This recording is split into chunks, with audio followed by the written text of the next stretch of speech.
Footprint हमारा वहां रहेगा और हम उसे रिकवर करेंगे और उस पर फिर कार्रवाई होती है।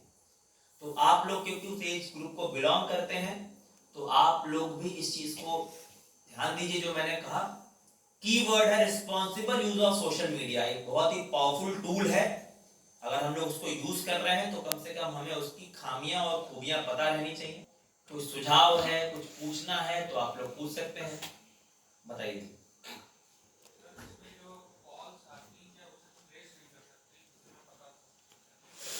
किस तरह की कॉल्स? आपने लग रहा है मेरा लेक्चर शुरुआत से नहीं सुना। मैंने शुरुआत ही इसी बात से की कि किस तरह से ये सब चीजें ऑपरेट करती हैं। अगर कोई बता सके आपको, जिसने सुना हो ध्यान से, जब मैंने शुरुआत में एग्जांपल दिया था। Yes sir. बताइए जी। सर आप ट्रेस करते हैं उसको तो वो नंबर मिलता है कि राजस्थान में होता है फिर। ठीक है, आज का मतलब आपने सुना। जो इस तरह के फ्रॉड करते हैं, आपको क्या लग रहा है कि घर पे हम जैसा सम्मानित व्यक्ति अपने नाम और नंबर से इशू करा के घर पे बैठ के ही कर रहा होगा और वेट करेगा कि पुलिस आएगी और मिले जाएगी? साइबर क्रिमिनल्स बहुत स्मार्टली काम करते हैं। जिसके नाम पे वो नंबर इशू होगा उसको पता भी नहीं होगा उसके नाम पे कोई नंबर चल रहा है। थोड़ा ये बहुत डिस्क्रीटली काम करता है, मतलब वो मैंने बहुत डिटेल में बताई थी शुरू में बात।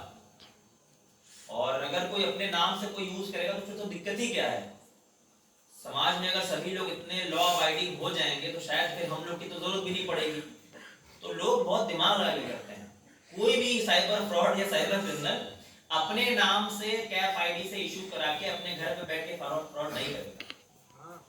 वो बहुत समझदारी से करते हैं। कई बार तो व्हाट्सएप कॉल पे करते हैं, वो व्हाट्सएप मेन नंबर आपके नाम पे इशू होगा और उसका व्हाट्सएप हम चला रहे होंगे, तो व्हाट्सएप कॉल तो ट्रेस नहीं होती। नंबर ट्रेस होगा, पकड़े आप जाएंगे, लेकिन मालूम चला व्हाट्सएप आप नहीं, आप ही के नंबर पे दूसरा व्हाट्सएप चला रहा है, क्योंकि हमने कभी कॉल करके आपसे ओटीपी ले ली थी जब व्हाट्सएप इंस्टॉल कर रहे थे। बहुत से तरीके हैं ऐसे, इस तरह की भी प्रॉब्लम्स आती है। जैसे मानिए मैंने किसी को बेवकूफ बना के किसी भी तरह से, इनका नंबर पे चल रहा है फोन, लेकिन उनका व्हाट्सएप मैंने इंस्टॉल कर लिया उस नंबर पे, और अब इनको पता नहीं कोई रिक्शा चला रहा है, कोई कुछ चला रहा है, वो उस व्हाट्सएप से मैं दुनिया भर के देखिए। अब ज्यादातर डिजिटल अरेस्ट वाले केसेस व्हाट्सएप कॉल पे ही आते हैं, और व्हाट्सएप कॉल पे बैठा होगा वो राजस्थान में, और जिसके नंबर इशू हुआ है वो बिहार का रिक्शा चालक है, और व्हाट्सएप कॉल की लोकेशन ट्रेस नहीं होती। हालांकि उसके भी तरीके हैं, आईपीडीआर वगैरह से इंटरनेट कहां से वो ले रहा है वो हम ट्रेस करते हैं, और भी टेक्निकल चीजें हैं, बट वो बहुत कॉम्प्लिकेटेड हो जाता है। व्हाट्सएप से, गूगल से मेल होता है, और गूगल पे आप जान रहे हैं हेड ऑफिसेज उनके बाहर हैं, वो कई बार रिस्पॉन्ड नहीं करते हैं, यहाँ अर्जेंसी रहती है, तो प्रॉब्लम्स हैं, कॉम्प्लिकेटेड है। तभी तो मैंने आपको बताई ये बात। इसीलिए तो ये अभियान चल रहा है कि इसकी नौबत ही ना आए कि हम फंसे। और बताइए, पूछिए।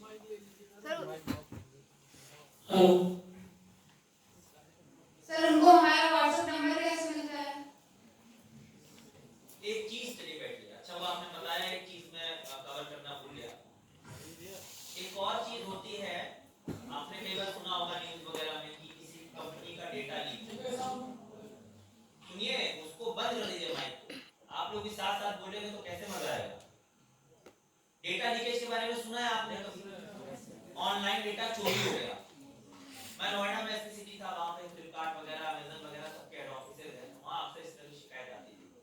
इंग्लिश न्यूज़पेपर इसको अच्छे से कवर करता है, इसका भी इंडियन एक्सप्रेस पढ़ लो, आर्टिकल रहेगा। डेटा थेफ्ट कितना कॉमन हो गया, फ्लिपकार्ट का डेटा चोरी हो गया, मिलियन यूजर्स का। आप पढ़ोगे, आप पढ़ेगा हो गया चोरी हो गया, उससे हमें क्या फर्क पड़ता है?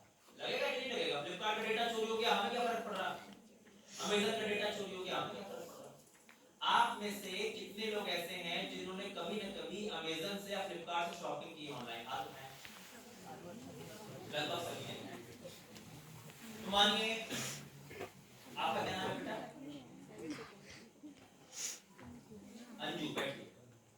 अब अंजू जी ने 2 महीने पहले एडिडास के जूते खरीदे फ्लिपकार्ट से, ठीक है, उन्होंने जूते खरीदे, जूते आ गए, बढ़िया यूज कर रहे। इनका डेटा चोरी हो गया और मैं साइबर क्रिमिनल हूं, मेरे पास पहुंच गया। मैं अंजू जी को कॉल करूंगा कि सर हम फ्लिपकार्ट से बोल रहे हैं, आप हमारे लकी कस्टमर हैं, आपने 2 महीने पहले एडिडास के शूज खरीदे थे इस मॉडल के। अंजू जी बिल्कुल मानेंगे इस बात को, उन्होंने खरीदा था। आपका सर ये एड्रेस है, ये मोबाइल नंबर है, आप हमारे साथ लकी कस्टमर है, आपको सर 200% कैशबैक का ऑफर है सर इसमें। और उस वक्त आपको इतना डिस्काउंट मिला था, सारी डिटेल उनके पास है। तो अंजू हैज नो रीजन कि हम उस पर विश्वास ना करें। ठीक है, बिल्कुल सही बात है, विश्वास किया, 200% कैशबैक है। सर हम आपको एक लिंक भेज रहे हैं, बस उसमें सर आप डेटा भर दीजिए ताकि हम पैसे आपको भेज दें। अब लिंक आया, अंजू जी ने डिटेल उसमें लिखा था आपका ये अकाउंट के खाते में तो आएगा पैसा, अंजू जी ने भर दिया। सर हमने आपको 4 डिजिट का कोड भेजा है, वो कोड आप हमें सर बता दें। वो कोड जैसा कि मैंने कहा फ्लिपकार्ट ने नहीं, आपके बैंक ने भेजा है, क्योंकि ट्रांजैक्शन ट्राई कर रहा है वो, आपकी बताई डिटेल्स।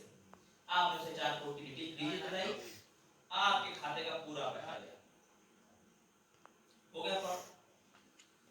एक इलाहाबाद यूनिवर्सिटी में, मैं इलाहाबाद में मेरी पोस्टिंग रही, इंग्लिश डिपार्टमेंट की एचओडी रिटायर्ड प्रोफेसर, उनके साथ करीब 40 लाख रुपए का साइबर फ्रॉड हुआ, पॉलिसी फ्रॉड।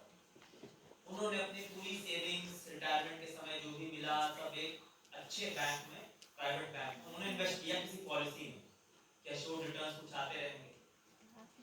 अब जो उनका डेटा था बैंक का वो लीक हो गया।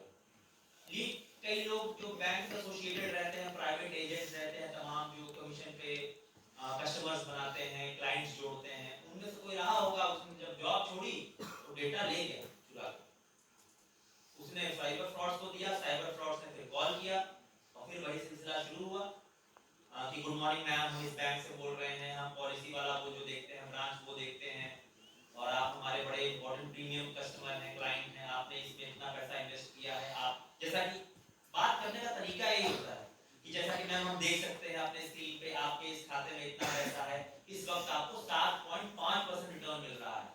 आपने सीनियर सिटीजन से, हमारे बैंक ने सीनियर सिटीजन के लिए नई पॉलिसी शुरू की है, उसमें कितना रिटर्न है, दोगुना। हम लालच, और क्योंकि सारे डिटेल्स अच्छे से बताई गई तो हम भी विश्वास करें कि भाई ये तुम्हारे बैंक के लोग हैं, सभी से पता है। उनसे फोन पे अच्छे से बात करके, अच्छे से पॉलिश पेमेंट कर करके कई फोन पे मीटिंग्स की और उनका सारा पैसा दूसरे खाते में ट्रांसफर कर। इस फ्रॉड की जानकारी भी मैडम को 3-4 महीने बाद हुई, जब कभी बैंक से कुछ आया होगा या बैंक वो कभी गई होगी कि ऐसा हो गया। तो ये हुआ कैसे? डेटा लीक या डेटा थेफ्ट, ये बिकता है, ये डेटा बिकता है मार्केट में। खैर उसके लिए तो आप लोग बहुत कुछ नहीं कर सकते, लेकिन इतना तो कर सकते हैं ना कि ऑनलाइन हम उसको नहीं लेंगे डिटेल अपनी, चाहे कुछ कर ले। आपने डाला जाकर एसी रिपेयर, बहुत लोग करते हैं, गर्मी आएगा एसी रिपेयर, गूगल पे, गूगल से पूछते हैं। गूगल की बातें कितनी विश्वसनीय है ये सब देखना हो तो एक एग्जांपल, अभी कुछ दिन पहले आपने अगर न्यूज में पढ़ा होगा, बरेली में जो घटना हुई, और लोग गूगल मैप देखते देखते गए और ब्रिज से गिर। तो गूगल पे आप डालोगे एसी रिपेयर या आपने लिखो best AC repair, best AC repair, सबसे पहले 2 लिंक जो आएंगे ध्यान से देखिए, आपको लगेगा ये बेस्ट है क्योंकि गूगल बता रहा है, उस पे लिखा रहता है स्पॉन्सर्ड, वो स्पॉन्सर्ड होता है। अगर मैं चाहूं तो मैं पेमेंट कर दूं गूगल को और मेरा एडवर्टाइजमेंट टॉप पे आएगा, टॉप पे, और लोग उसी को कॉल करेंगे क्योंकि वो टॉप पर आया, गूगल ने बोला वो बेस्ट है, उसको कॉल करेंगे, बस फिर वही सर हम आ जाएंगे, हमारी फीस बस इतनी है, 100 रुपए है, ये लिंक भेज रहे हैं आप भेज दीजिए। अरे सर गलती से मैंने आपको पैसा भेज दिया, मतलब अलग अलग तरीके हैं, वो तमाम तरीके से ट्रैप करते हैं, फिर हो जाता है। एक कभी बताऊं, लखनऊ में एक हमारे जानने वाले बैंक में, he himself is in bank, IDBI bank में, उसका एसबीआई में खाता था, कुछ केवाईसी का इशू था, वो बैंक गया एसबीआई, वहां उन्होंने ये बात बताई, थोड़ा कभी बैंक के प्रोसीजर्स में डिले भी होता है, तो उन्होंने कहा ठीक है सर हमारा एम्प्लॉय आपको कांटेक्ट करेगा, वो आ गए घर, वहां से कोई कांटेक्ट नहीं हुआ, ये थोड़े जागरूक हैं तो इन्होंने इस चीज को लेकर ट्वीट कर दिया एसबीआई के उस चीज के अगेंस्ट कि पुअर सर्विस बाय एसबीआई, और मैंने कंप्लेंट नंबर ये दी थी और ये मेरा नंबर है और इन्होंने कोई कांटेक्ट नहीं किया वगैरह वगैरह करके और टैग कर दिया। तो बैंक ने तो पता नहीं देखा नहीं देखा, साइबर फ्रॉड ने जरूर देखा, उन्होंने कॉल किया sir sorry for the inconvenience, हम एसबीआई से बोल रहे हैं और वो चीज डिले हो गई है, एक्सट्रीमली सॉरी, डिटेल ले लिया, सब हो गया, 25,000 रुपए चले गए। वो उसकी किस्मत अच्छी थी कि उसके उस खाते में सिर्फ 25,000 रुपए थे। मतलब वो मेरे बहुत घनिष्ठ दोस्त का छोटा भाई IDBI में, और बहुत स्मार्ट, अपने भाई को दिखाता रहता था कि मैं बहुत स्मार्ट हूँ। मैंने भी बात की, कह रहा भैया मतलब मेरे को ऑनलाइन आपने उसको डिटेल दी, कोई बैंक नहीं मांगता। अब भैया मुझे लगा सिर्फ IDBI नहीं मांगता होगा, बाकी मांगते होंगे। उन्होंने खुद ही ट्वीट किया और खुद ही साइबर फ्रॉड को डिटेल दे दी और खुद ही बैंक में काम करते हैं IDBI में।